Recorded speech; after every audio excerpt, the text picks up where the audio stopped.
کہ وہ تمہارے ایک ایک پل کی خبر رکھتا ہے.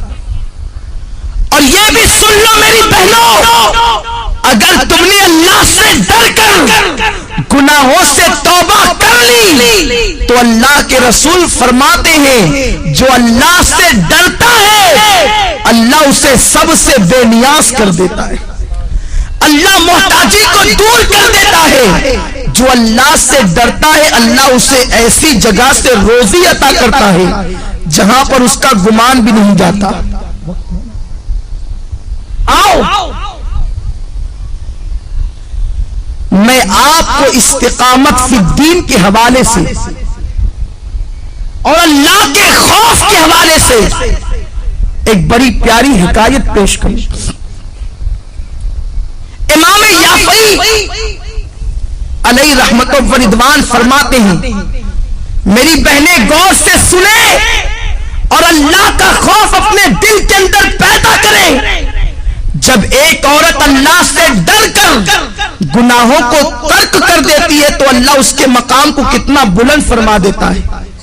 امام یافعی رحمت اللہ تعالی علیہ فرماتے ہیں دو دوست تھے، دونوں میں بہت زیادہ پیار و محبت تھی، ایک دوسرے سے بڑی محبت کرتے تھے، مگر ایک نوجوان کی کیفیت یہ تھی کہ وہ جلتے ہوئے انگاروں میں ہاتھ ڈال دیتا، اس کے ہاتھ پر آگ اثر نہیں کرتی تھی. وہ جلتے ہوئے کڑاہوں میں ہاتھ ڈال دیتا، تیل کی کڑک اس کے ہاتھ پر اثر نہیں کرتی تھی. وہ بڑے بڑے انگارے ہاتھ سے پکڑ لیتا، آگ اس کے ہاتھ کو نہیں جلاتی تھی. لوگ حیران رہتے تھے آخر اس کے اندر خصوصیت کیا ہے، اس کی خاصیت کیا ہے کہ آگ اس کے ہاتھ پر اثر نہیں کرتی. ایک مرتبہ اس کا جو بہت زیادہ قریبی دوست تھا اس نے پوچھا یار ذرا یہ تو بتا آخر آگ تیرے ہاتھوں کو کیوں نہیں جلاتی ہے، تو آگ کو ہاتھ میں لے لیتا ہے آگ تیرے ہاتھ پہ اثر کیوں نہیں کرتی ہے، یہ تو بہت تعجب کی بات ہے. اس نوجوان نے کہا یہ بہت بڑا راز ہے دوست میں نہیں بتا سکتا. آخرکار اس نے بہت زیادہ پریشر کیا اور پھر اس دوست نے کہا سن لے اگر تم میرے اس راز کی بات کو سننا چاہتا ہے تو سن. میری بہنوں سے کہتا ہوں میری بہنوں تم بہت غور سے اس حکایت کو سنو، شاید یہی حکایت آپ کی زندگی کے اندر انقلاب پیدا کر دے.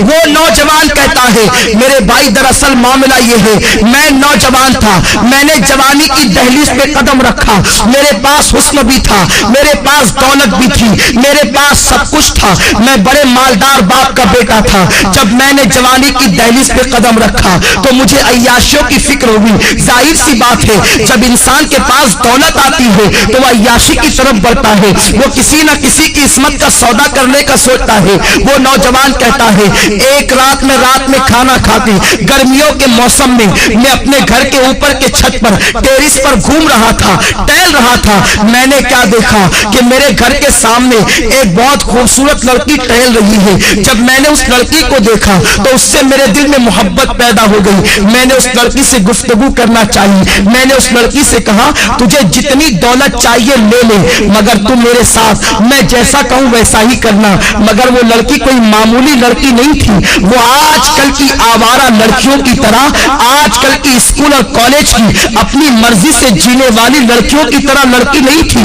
اس لڑکی کے ماں باپ نے اس کی پرورش ٹی وی اور وی سی آر کے سائے میں نہیں کی تھی، بلکہ وہ لڑکی ایک نیک اور پرہیزگار ماں باپ کی بیٹی تھی. اس کے ماں باپ نے اس کی پرورش جو ہے وہ ناولوں کے سائے میں، ہیروئن اور ہیرو کی زندگی کے سائے میں نہیں بلکہ سیدہ فاطمہ کے کردار کے سائے میں کی تھی، قرآن مقدس کی تعلیم کے سائے میں کی تھی. جب اس لڑکی کے سامنے اس نوجوان لڑکے نے دولت کو پیش کر کے اس کی عصمت کا سودا کرنا چاہا تو لڑکی نے بڑا پیارا جواب دیا اے نوجوان لذت کے لیے گناہ مت کر، لذت چلی جائے گی گناہ باقی رہ جائے گا. لذت کے لیے گناہ مت کرو، یہ لذت چلی جانے والی چیز ہے اور گناہ ایک مرتبہ گناہ کے دفتر میں لکھ دیا گیا وہ ہمیشہ باقی رہے گا. ارے ایک گناہ کا عذاب انسان برداشت نہیں کر سکتا، انسان ہزاروں گناہ کرتا. قرآن کہتا ہے اِنَّا بَطَشَ رَبِّكَ لَشَدِيدٌ، تیرے رب کی پکڑ بڑی سخت ہے. اے میری بہنوں کم از کم اپنے آپ سے تو تم محبت کر لو، اللہ کا عذاب بڑا خطرناک ہے. ساری دنیا مل کر اس کے چھوٹے سے عذاب کو برداشت نہیں کر سکتی، تم اتنے گناہ کر کے اتنے بے باکی کے ساتھ زندگی گزارتے ہو، تمہیں اللہ کا ڈر نہیں ہے، تمہیں مرنا نہیں ہے، کہ تمہیں قبر میں نہیں جانا ہے؟ وہ نوجوان کو اس لڑکی نے کہا لذت کے لیے گناہ مت کر، لذت چلی جائے گی، گناہ باقی رہ جائے گا۔ وہ نوجوان کہتا ہے میں اس لڑکی کے پیچھے لگا رہا، وہ لڑکی مجھے اللہ سے ڈراتی رہی۔ آخر کیا ہوا؟ ہمارے شہر میں قحط سالی کا زمانہ آیا، سوکھا پڑ گیا، قحط پڑ گیا، ہر غریب امیر کے دروازے پر بھکاری کی طرح کھڑے ہو گئے۔ میں مالدار باپ کا بیٹا تھا، میرے باپ نے مجھے بہت سارا اناج دیا، کہا بیٹا تقسیم کرو۔ میں اناج تقسیم کر رہا تھا کہ میرے دروازے پہ وہ لڑکی بھی چلی آئی۔ میں نے اس لڑکی کو قطار میں دیکھا، میں خوش ہو گیا کہ آج اپنی دل کی خواہش پوری کروں گا۔ میں نے جلدی جلدی اپنے نوکروں سے کہا کہ اس سب کو دے کر کے بھگا دو، اور اس لڑکی کو میں نے اپنے کمرے میں بلایا۔ لڑکی سے پوچھا کیا بات ہے، کیوں آئی ہو، آنے کی وجہ کیا ہے؟ لڑکی نے کہا اے نوجوان، تو جانتا ہے کہ میری شادی ہو چکی ہے، میرے 3 بچے ہیں، میں ماں ہوں، میرے بچے بھوک کی وجہ سے تڑپ رہے ہیں، خدا کے لیے کچھ اناج دے دے تاکہ میرے بچوں کی زندگی بچ جائے۔ اس نوجوان نے کہا اے لڑکی، میں تیرے قدموں میں دولت کا اور اناج کا انبار لگا دوں گا، تو ایک مرتبہ میرے دل کی تمنا کو پورا کر۔ لڑکی نے کہا تیرے دل کی تمنا کیا ہے؟ تو اس نوجوان نے کہا کہ میں تیرے ساتھ زنا کرنا چاہتا ہوں۔ لڑکی لرز گئی اور کہنے لگی نادان، اللہ سے ڈر۔ اللہ کے رسول فرماتے ہیں جب کوئی لڑکا اور لڑکی زنا کرتے ہیں تو ان کا ایمان ان کے سینوں سے نکل جاتا ہے، ایمان دلوں سے رخصت ہو جاتا ہے۔ اور اللہ کے حبیب فرماتے ہیں جب کوئی مسلمان مرد اور عورت بدکاری یعنی زنا کرتے ہیں تو زمین رو کر اللہ سے کہتی اے اللہ تو مجھے اتنی طاقت دے دے تاکہ میں پھٹ جاؤں اور ان دونوں کو اپنے اندر دبوچوں۔ اتنا بدترین جرم ہے زنا، اللہ سے ڈر، تو کیا کہہ رہا ہے؟ اس نوجوان نے جواب دیا اگر تو میرے دل کی خواہش کو پورا نہیں کر سکتی تو میں تیری بات پوری نہیں کر سکتا۔ لڑکی چلی گئی، جب وہ گئی تو اس نے کیا دیکھا، اس کے بچے رو رہے، کہتے ہیں ماں اگر تو ہمیں کھانا نہیں کھلا سکتی تو اپنے ہاتھوں سے ہمارا گلا دبا کے ہمیں مار ڈال تاکہ ہم بھوک کی شدت سے تو بچ جائے۔ میری بہنوں ذرا سوچو، ایک ماں کے سامنے جب بچے زندگی اور موت کی بھیک مانگ رہے ہوں گے تو اس ماں کی ممتا نے کیا کہا ہوگا؟ لڑکی نے سوچا بچوں کی 3 بچوں کی زندگی ایک طرف ہے اور زنا ایک طرف ہے، اگر میں زنا کر لوں اور اناج حاصل کر کے بچوں کو کھلا دوں میرے بچے تو بچ جائیں گے، بعد میں توبہ کر لوں گی۔ توبہ کا دروازہ تو کھلا ہے، اور یہ کہہ کے وہ چل پڑی۔ یہ شیطان کا سب سے خطرناک جال ہے کہ ابھی تو گناہ کرو بعد میں توبہ کر لیں گے۔ ہمیشہ سوچو تمہارے پاس گارنٹی کیا ہے کہ تمہیں گناہ کرنے کے بعد توبہ کا موقع ملے گا؟ کیا گناہ کرتے کرتے مر گئے تو کیا ہوگا؟ ہمارے محلے کی بات ہے، ایک خاتون رات 12 بجے کے بعد فلم دیکھ رہی تھی، گھر میں اکیلے تنہا بیٹھے، فلم دیکھتے دیکھتے اس کا انتقال ہو گیا۔ پورے محلے میں ہنگامہ ہو گیا کہ اس عورت کا انتقال فلم دیکھتے دیکھتے ہوا۔ محلے کے 80% لوگوں نے اس کا جنازہ نہیں پڑھا، اور آج بھی دنیا اس پہ لعنت و ملامت کر رہی ہے۔ کہیں ایسا تو نہیں کہ کوئی گناہ کرتے کرتے آپ کو ہی موت آ جائے اور ساری دنیا قیامت تک آپ کا ذکر کر کے آپ کو ملامت کرے؟ تو یہ مت سوچنا کہ گناہ کرنے کے بعد توبہ کا موقع مل جائے گا۔ اگر گناہ کرتے کرتے موت آ گئی تو کیا ہوگا؟ میرے آقا فرماتے ہیں جو جس حال میں مرے گا اسی حال میں اٹھایا جائے گا. اگر گناہ کرتے کرتے مرو گے تو اسی کیفیت میں اٹھائے جاؤ گے. تو بہرحال وہ لڑکی چل پڑی. مختصر عرض کر رہا ہوں. رستے میں آئی تو اس لڑکی نے سوچا کہ اگر میں گناہ کر لوں اور بچوں کی زندگی نہ بچے تب، اگر اللہ چاہے تو وہ کھانے کے بعد بھی مر سکتے ہیں.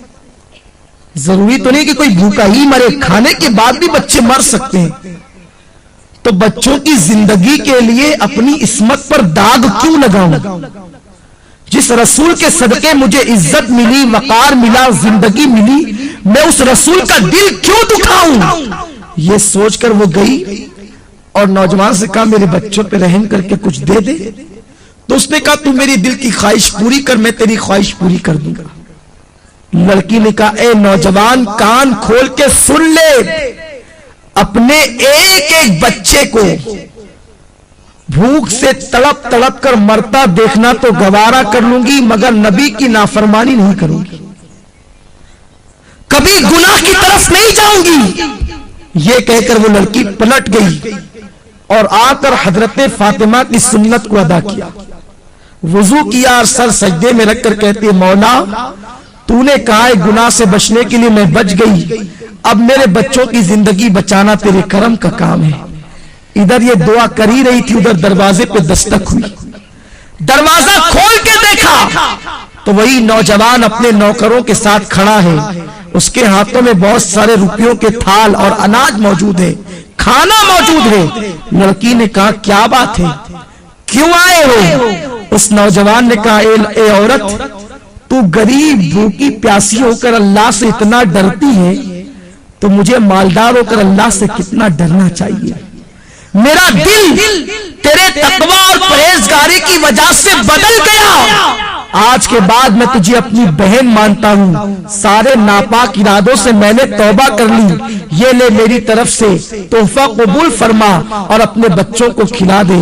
اس لڑکی نے کہا رک جا، پھر سجدہ کیا اور کہتی ہے اے اللہ، یہ نوجوان اگر اپنے قول میں سچا ہے، یہ اگر صحیح کہتا ہے تو یہ تیری بندی تیری بارگاہ میں دعا کرتی ہے کہ تو اس پر دنیا کی آگ بھی حرام کر دے اور جہنم کی آگ بھی حرام کر دے.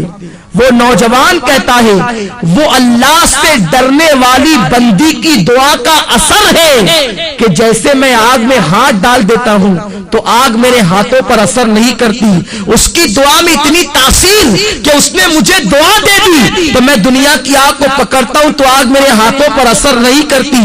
مجھے امید ہے کہ جہنم کی آگ بھی میرے جسم پہ اثر نہیں کرے گی.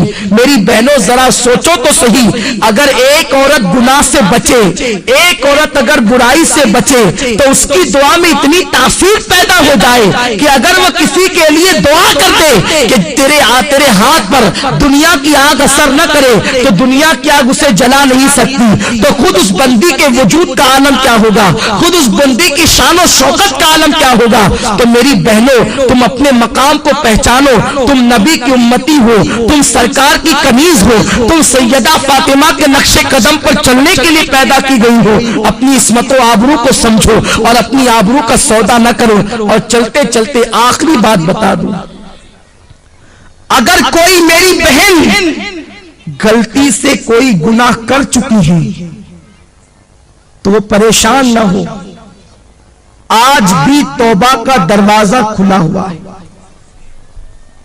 صدق دل سے توبہ کر لو، اللہ تمہاری توبہ کو قبول فرما لے گا.